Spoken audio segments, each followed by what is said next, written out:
Mis queridos amigos telespectadores de Logos Televisión, aquí estamos de nuevo con vosotros, permitiéndonos entrar en vuestros hogares. Lo cierto es que es un gran privilegio abrir la palabra de Dios y compartirla con vosotros. Seguimos estudiando nuestro libro, nuestra carta a los romanos que Pablo envió allá hace ya 2000 años. Pero esta carta sigue tan vigente antes, hace 2000 años, como ahora. Por eso seguimos profundizando y buceando en todos los capítulos que tiene esta carta. Y para ello hoy hemos traído a una amiga que ya ha estado entre nosotros. Ella es Esther Malas Echevarría. ¿Qué tal, Esther? ¿Cómo te encuentras? Bien, gracias a Dios. Muy contenta de estar aquí compartiendo el estudio de la palabra de Dios. Bueno, pues vamos para allá, ¿de acuerdo? De acuerdo. Pocos capítulos de la Biblia han generado más controversia que en Romanos 7. Los versículos del 14 al 25 han sido uno de los problemas más debatidos de toda la epístola. La pregunta que se han formulado siempre los teólogos es la siguiente: ¿Pablo está contando lo que se dice en estos versículos antes o después de su conversión? Lo cierto es que está describiendo un conflicto que en forma más o menos pronunciada es experimentado por toda alma, por todos aquellos que se entregan a las demandas espirituales de la santa ley de Dios y las reconoce. Hoy hemos titulado el estudio que vamos a hacer de la siguiente manera: ¿quién es el hombre de Romanos 7? ¿Quién es ese hombre? Pues muy bien, Esther, voy a lanzarte la primera pregunta, ¿de acuerdo? ¿Qué ilustración usa Pablo para mostrar a sus lectores la relación con la ley? Pues es curioso porque presenta la ilustración del matrimonio. El creyente es la esposa y la ley es el esposo. Vamos, antes de que expliques bien todo esto, vamos a leerlo en palabras de Pablo que escribía a los romanos. En el capítulo 7 dice así: ¿acaso ignoráis, hermanos, pues hablo a los que conocen la ley, que la ley se enseñorea del hombre entre tanto que éste vive? Porque la mujer casada está sujeta por la ley al marido, mientras éste vive. Pero si el marido muere, ella queda libre de la ley del marido. Así que, si en vida del marido se une a otro varón, será llamada adúltera, pero si su marido muere, es libre de esa ley, de tal manera que si se une a otro marido, no será adúltera. Así que, hermanos míos, también vosotros habéis muerto a la ley mediante el cuerpo de Cristo, para que seáis de otro, del que resucitó de los muertos, a fin de que llevemos fruto para Dios. Porque mientras estábamos en la carne, las pasiones pecaminosas despertadas por la ley actuaban en vuestros miembros, llevando fruto para muerte. Pero ahora estamos libres de la ley, por haber muerto para aquella en que estábamos sujetos, de modo que sirvamos bajo el régimen nuevo del Espíritu y no bajo el régimen viejo de la letra. Impresionante lo que nos dice Pablo. Así que sigue Esther con la analogía que Pablo toma aquí del matrimonio. Pues resulta que este marido con el que está casada, el creyente, que es la ley, parece que es un marido bastante severo y que está todos los días diciendo: has hecho esto, has hecho lo otro, no has hecho adecuadamente, nos está ahí punto por punto acusando constantemente. Este marido es entonces la ley. La ley. La que está constantemente indicándole: esto se hace, esto no se hace. Y está también con la vara, ¿no? Sí. Está esperándote a que hagas algo mal para darte en la cabeza. Sí, para decirte eres culpable. Y ya uno se siente mal porque no ha actuado de acuerdo a lo que el marido o la ley pues había dicho que había que actuar. Pero mientras este marido esté vivo, ella no se puede, el cristiano, no se puede ir con otro, ¿verdad? No puede hacer salidas ni puede estar coqueteando con ningún otro. pues no estaría actuando según la ley. y de esa manera es que es imposible. Es como cuando tú inicias una relación con un chico y cuando el chico es perfecto y hay un problema, ¿quién tiene la culpa? Pues ella. O al revés, ¿no? ¿No te ha pasado? Entonces, ¿cuál es la solución? La solución es, no podemos divorciarnos de la ley si cuando nos desligamos de la ley es cuando morimos. Morimos no es que matamos la ley, sino nosotros. Fíjate, es que es curioso, decimos, matamos, unas personas dicen, nada, desechamos la ley y la matamos y ya no existe para nosotros. No, no, la solución que da Pablo es nosotros morimos a la ley. Ajá. Y entonces quedamos liberados de esa esclavitud que tenemos a la ley.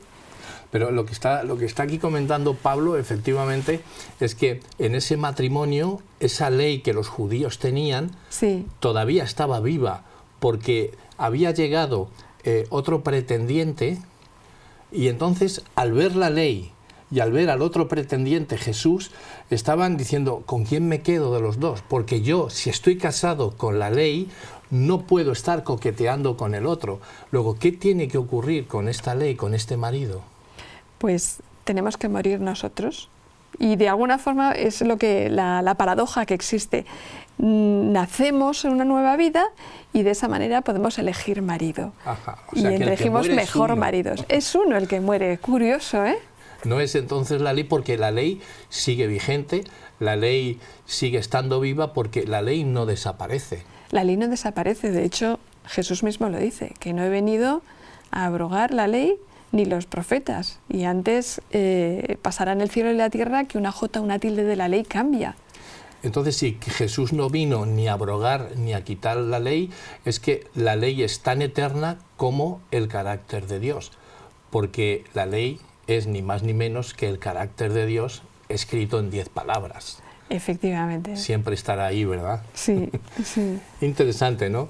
Como Pablo, en sus muchas ilustraciones, porque Pablo es un artista como lo fue Jesús. De hecho, Pablo estudió a los pies de Jesús, le transmitió el mismo Jesús este evangelio, aunque ya estaba Jesús en el cielo, pero así nos lo dice en Gálatas, ¿no? Nos dice, vamos a leerlo porque es muy interesante. Sí. En Gálatas, si quieres leerlo en el capítulo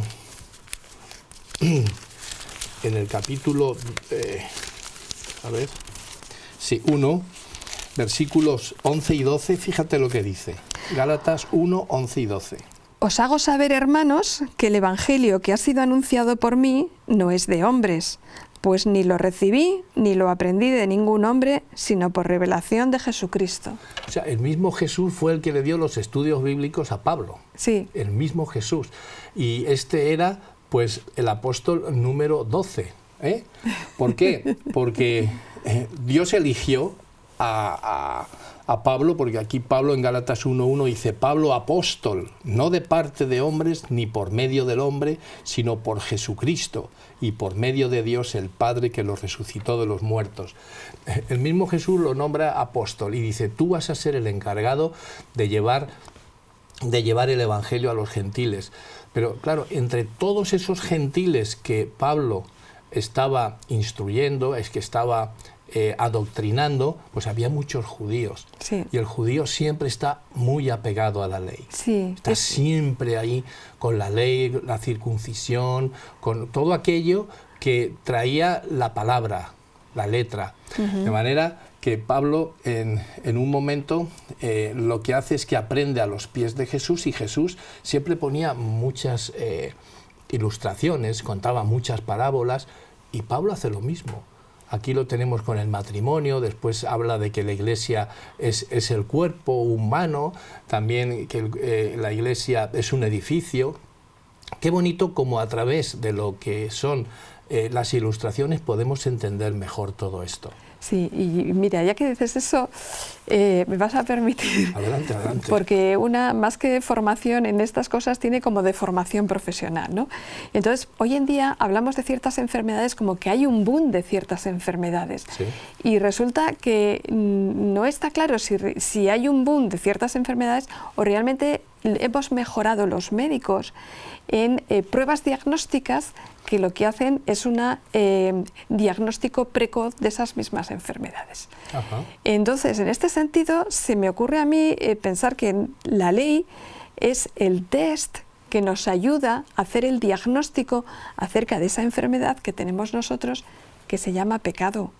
Y la imposibilidad, porque es un test diagnóstico, la imposibilidad que tiene la ley en sí misma de curarnos de esa enfermedad del pecado. Lo que hace es revelarnos que tenemos esa enfermedad y lo que tenemos que hacer es buscar ayuda, si queremos ser sanados, que tenemos que buscar ayuda para liberarnos de esa enfermedad. O sea que la ley, en lo que tú estás diciendo como médico, es que la ley lo que hace es que detecta dónde está ese pecado. Eso es. Pero quien nos cura y quien nos salva no es la ley. No es la ley. Luego no tendremos es la ley. que ir a por el médico. Tenemos que ir a por el médico y tenemos que entrar en una nueva relación de pacto, no con la ley como la tenían los judíos, sino basados en esa indicación que hace la ley de nuestro problema, buscar la cura y entrar en la relación de pacto con Cristo. Es el médico. Es el médico, justamente. Sí, es el médico sí. el que te va a decir, mira, aquí la única manera que tienes para poder sanar es hacer caso a la medicina que yo te voy a, diagnosticar. Claro. Tómatela, por favor. Eso es, y al final tenemos que acudir a Cristo como médico supremo, pues como acudían los enfermos de su época, con la fe de que Él es poderoso para curarnos y para, digamos, salvarnos de ese pecado que nos diagnostica la ley y curarnos, pero a partir de ahí hace más Jesús. Fíjate que lo que estás comentando, si leemos en Romanos capítulo 7, sí. versículos del 8 al 11, ¿quieres leerlo para que sigamos nosotros dialogando sobre este tema interesante? Claro, pero el pecado, tomando ocasión por el mandamiento, produjo en mí todo deseo codicioso, porque sin la ley el pecado está muerto. Así en otro tiempo yo vivía sin la ley, pero cuando vino el mandamiento, el pecado revivió y yo morí. Y hallé que el mismo mandamiento destinado a dar vida me trajo muerte, porque tomando ocasión por el mandamiento, el pecado me engañó y por él me mató. Luego, entonces, ¿quién es el que muere? Mira, aquí es que son unos versículos un poco en lenguaje de Pablo, que es un poquito así retorcido y seguido. A mí me gusta traducirlo esto a mi terreno. Adelante. Que tú me dirás si estoy equivocada, ¿eh? Es como cuando decimos eso, realmente hay un boom de esta enfermedad, ¿no? Lo que ha salido es una prueba diagnóstica. Entonces, es que hay mucho pecado, ¿no? Es que en mi vida soy un pecador tremendo. Y no soy, sin embargo, hay otras personas que dicen, es que no mato, no robo, no miento, no. Y sin embargo, yo noto que sin matar, robar y mentir, soy un gran pecador. ¿Qué pasa?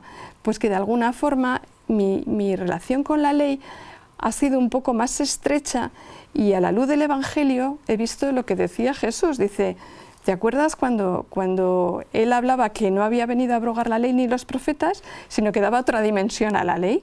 Y entonces decía, porque ¿cómo era el que era reo de juicio de muerte? Dice, no es aquel el que mata y pierde la vida de una persona, quita la vida de una persona. Sí, dice, oísteis que fue dicho, no matarás. No matarás. Pero más si yo os digo, insultas, si insultas, estás matando. Estás matando.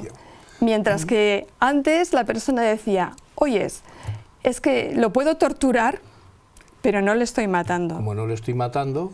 Pero fíjate, Jesús va más allá. O sea, le puedo hasta insultar con la palabra y ya estoy transgrediendo ese mandamiento. Entonces, si aparece la ley en toda su visión, nos damos cuenta de que hasta con el pensamiento podemos codiciar, yo a una mujer o a un hombre y estoy ya yendo contra el mandamiento de codiciar o contra el mandamiento de adulterar, fornicar. No, lo cierto es que seguir los pasos o seguir la ley de Cristo es muchísimo más difícil, de hecho es imposible si no vive Cristo en ti. Porque los fariseos, los legalistas, los tenían bien claro. No hagas esto, no mates, no mientas, no codicies, no adulteres, pues yo no lo hago. Pero ya con está. Jesús dijo, mirad, ¿oísteis que fue dicho ojo por ojo y diente por diente? Sí. Y hay que darle. Si él me saca un ojo, tengo el derecho de sacarlo. Pues yo os digo que ahora ama a tu enemigo. Bueno, un momento, Jesús, no te has pasado de ley, no te has pasado en eso. Pues es así. Si quieres entrar en el reino de los cielos, tienes que cumplir con la ley que yo te pongo, no con la que tienes escrita, porque yo voy a dar un paso más. Ese paso de decir, entonces, no puedo yo llegar, pues entonces tienes que morir.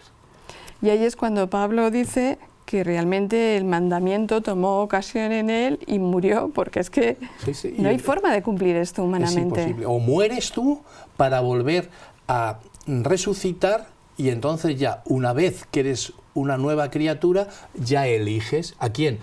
Pues a ese nuevo marido que va a ser tu esposo siempre, aunque el otro va a estar ahí, Sí. pendiente. Sí. Porque muchas veces, Esther, hablando con algunos hermanos, nos dicen que la ley ya desapareció, pero la ley sigue ahí. Sí, pero fíjate, cuando dicen que la ley desapareció, tú le dices, entonces ¿podemos matar? Y no. No, eso no. ¿Podemos tener imágenes y adorar otras imágenes falsos? No. ¿Podemos insultar a Dios? ¿Podemos mentir?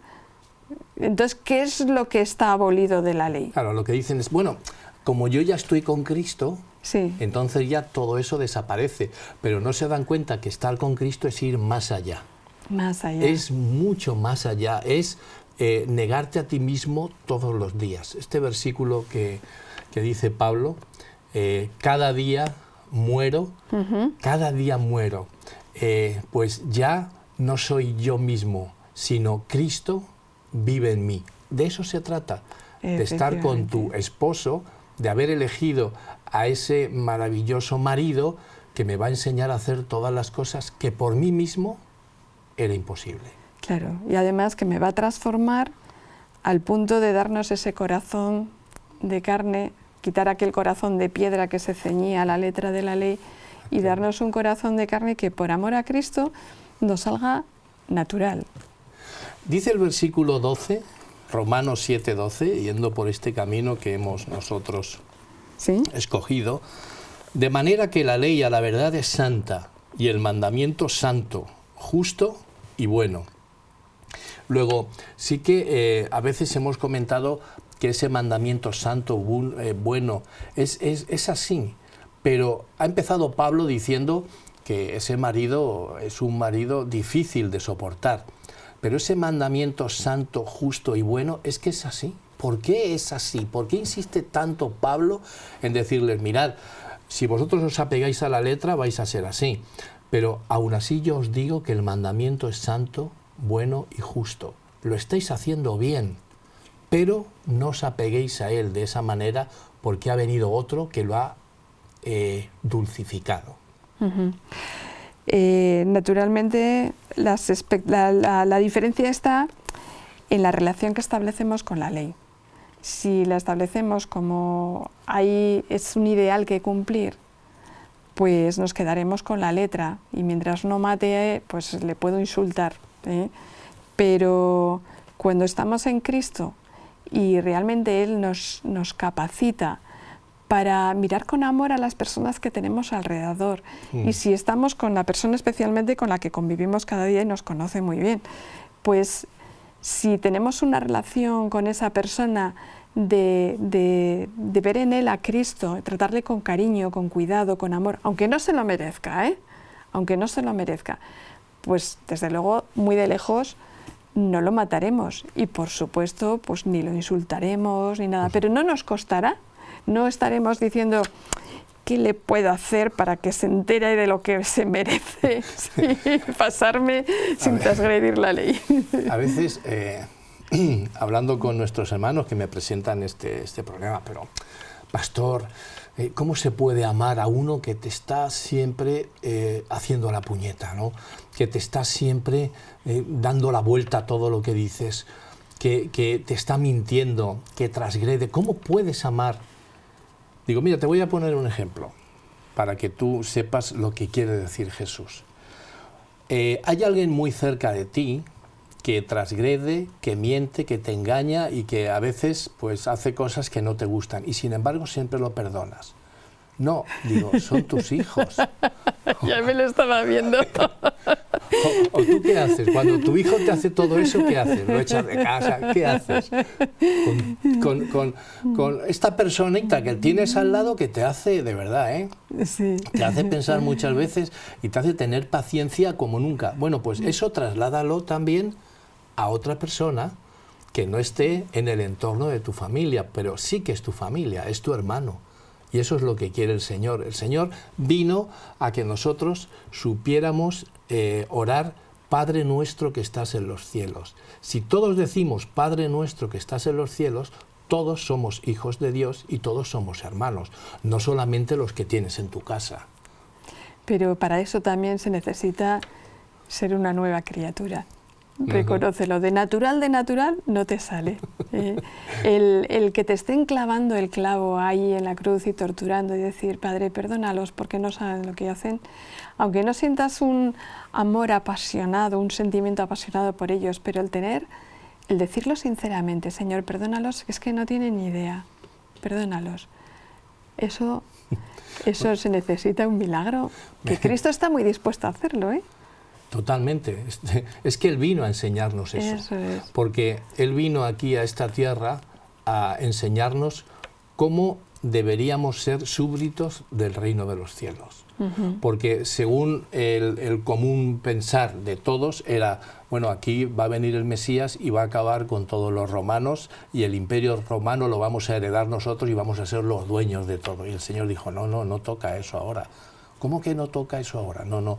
Yo os he enseñado no que voy a acabar con el imperio romano, sino que voy a acabar y quiero acabar con el pecado que vosotros tenéis. Yo no os voy a dar el poder para acabar con el ejército romano, os voy a dar el poder para acabar con ese pecado que tenéis. Eso es lo que yo quiero y he venido a enseñaros eso. Mira, no esperábamos a un Mesías así, ¿eh? Queríamos a un Mesías que viniera y acabara con nuestros enemigos. No, quiero enseñaros que ser súbdito del reino de los cielos es tener el carácter que tiene mi Padre. Y el carácter que tiene mi Padre es el carácter que tengo yo y he venido a mostrároslo. Quien no consiga eso no va a poder entrar. Pero es que habíamos estado formados de una manera totalmente diferente. ¿Cómo lo vamos a hacer ahora? Si me dejáis, yo os enseño. Pero es el querer, ¿no? Como tú decías. El querer, porque, el ser dóciles a Él. Porque verdaderamente tenemos un problema y el problema lo deja bien claro Pablo cuando dice en Romanos 7, 18 y 19, fíjate lo que dice. Sé que en mí, esto es, en mi carne, no habita el bien, porque tengo el querer, pero no alcanzo a efectuar lo bueno. Porque no hago el bien que quiero, sino el mal que no quiero. Y si hago lo que no quiero, ya no lo hago yo, sino el pecado que mora en mí. En este conflicto que Pablo tenía, y es la introducción, lo hemos dicho ahí, los teólogos están diciendo, bueno, pero Pablo esto lo tendría antes de ser convertido, ¿o no? Eso del querer que quiero, el querer hacerlo y no poder porque en mí mora el pecado, es que esa naturaleza pecaminosa la vamos a tener siempre hasta que Cristo venga. Esa naturaleza de el querer hacer el bien está ahí, sí. Pero no lo hago. ¿Por qué no lo hago? Ay, porque ¿a quién estás alimentando? Lo cierto es que el ser humano nace con esa naturaleza pecaminosa y llega un momento en la vida en que el Señor le da esa naturaleza divina, porque acepta a Jesús, sabe que hay alguien que puede sanarte, sabe que hay un gran médico que puede darte esa medicina maravillosa. Y dice, yo te la doy, toma, naturaleza divina. Y ahí estás entonces con la diatriba, ¿no? ¿A quién alimento? ¿A la naturaleza pecaminosa o a la naturaleza divina? ¿A quién estoy yo alimentando? Porque las avenidas del alma que nosotros tenemos, que vemos, que comemos, que oímos, que olemos, que tocamos, eso va a alimentar a una naturaleza o a otra. Yo tendré que elegir. Y los procesos mentales que hacemos con todo eso, efectivamente, los conformamos a la voluntad de Dios. Estamos no solamente pues haciendo que llegue cosas positivas, sino que luego hacemos una buena cocina con eso, ¿no? Con todos esos ingredientes, o no. Lo que sucede dentro, con la ayuda del Señor, de su Santo Espíritu que actúa en nuestra vida, tiene gran importancia. Por eso, ¿qué alimentamos? ¿Qué naturaleza alimentamos? Sí, por eso la solución la pone también el Señor cuando dice, mirad, hay que dedicar diariamente un tiempo a satisfacer o dar de comer a esa naturaleza divina. Porque cuanto más le des de lo divino a esa naturaleza divina, más poder vas a tener. Sí. Pero si te olvidas, y eso nos ha pasado en la vida también, ¿no? Hemos tenido altibajos, que ha habido momentos por problemas que tenemos a nuestro alrededor, pues que no hemos estudiado suficientemente la Biblia diariamente, no hemos orado por todos aquellos que te piden oración, porque como pastor te dicen, pastor, ore por mí, y tú tienes que tener siempre la libreta al lado para decir, bueno, ¿y cómo te llamas? ¿Qué es lo que quieres? Porque es que si no se te va a olvidar. Sí. Pastor, ore por mí, medita en la palabra diariamente, porque si no es así, si no lo hacemos diariamente, ¿cómo vamos a darle sostén a esa naturaleza divina que el Señor ya nos la ha dado?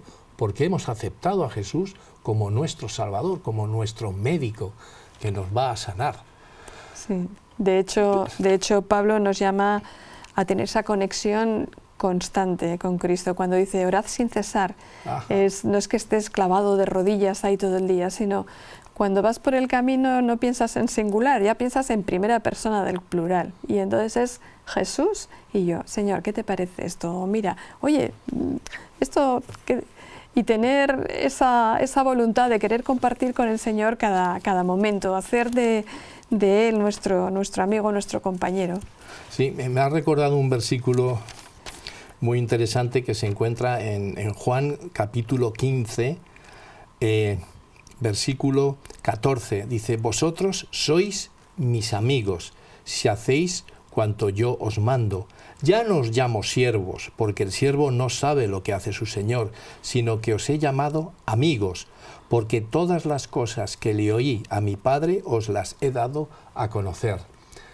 Y que Jesús nos llame amigo, esto es un privilegio. Ya es cosa nuestra el querer o no querer, porque pocos amigos tenemos. Pero el privilegio de tener a Jesús como amigo es contarle todo. Y tú muy bien lo has dicho, bueno, pues ¿a ti qué te parece el Señor esto? Vamos a hacer esto, es saber, tener conciencia de que Jesús está a tu lado, porque Él nunca nos va a traicionar. Hay amigos que pensábamos que eran amigos, pero esa puñalada trapera, ¿no?, que a veces te dan. O nosotros mismos, ¿cuántas veces hemos fallado a aquel que nos tenía como un amigo en un gran pedestal? Y a veces eso incluso en casa, con marido, con los hijos, esas puñaladas que recibimos, aún tenemos que dar gracias a Dios, porque corremos el peligro de poner a esas personas en un alto pedestal, deificarlos y tenerlos por objeto supremo. Y no, son personas como tú y como yo, capaces de fallar, de resbalar, de tropezar, y eso nos enseña que el único es Cristo. Aún así, dice, porque el querer el bien lo tengo a mi alcance, pero no el hacerlo, porque no hago el bien que quiero, sino el mal que no quiero, eso es lo que pongo por obra. Esa lucha que tuvo Pablo y esa lucha que a veces tenemos nosotros también, es después decir, Señor, he vuelto a caer, he vuelto a hacerlo mal, yo sabía que tenía que ir, pero preferí ir a otro sitio. Y el Señor, pero cuando lo confiesas, el Señor dice, venga. Luego, este problema que tenía Pablo para mí, no era antes de la conversión, porque ahí él pensaba que todo lo hacía bien, él no tenía ahí un obrar que obra bien, pero hacerlo malo. Pero cuando uno acepta a Jesús, amigo, ahí ya sí que ve claro que el bien es bien y el mal es mal. Sí. Y sí que ve claro que pudiendo hacer el bien, hago el mal. Antes, sin el conocimiento del Señor, es imposible. Pero ahora, cuando ya tienes a Jesús, la verdad es que tienes ahí el problema ya para que Dios te dé la solución y Sí. te diga adelante, adelante que puedes conseguirlo, aunque caigamos.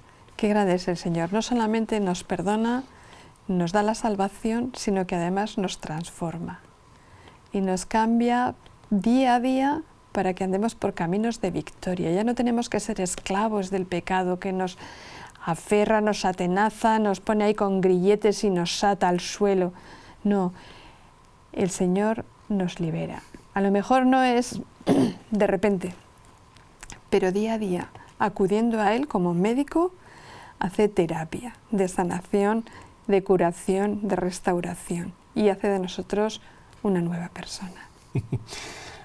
Dice Pablo, ya acabando el capítulo 7, dice en los versículos 24 y 25, «Miserable hombre de mí, ¿quién me libertará de este cuerpo de muerte? Gracias doy a Dios por medio de Jesucristo, nuestro Dios. Así que yo mismo, con la mente, sirvo a la ley de Dios, mas con la carne a la ley del pecado». Así acaba Pablo este problema, ¿no?, que tenía con el bien y el mal, que tenía con la ley, con Jesús, que supo él escoger verdaderamente al marido correcto, y acaba diciendo, gracias doy a Dios por medio de Jesucristo. Lo encontró a Jesús, y una vez que lo encontró, ya pudo dar gracias por ello. Qué bonito, ¿no? Qué Cómo bonito, acaba. qué bonito. Y la clave está aquí, por medio de Jesucristo nuestro Señor.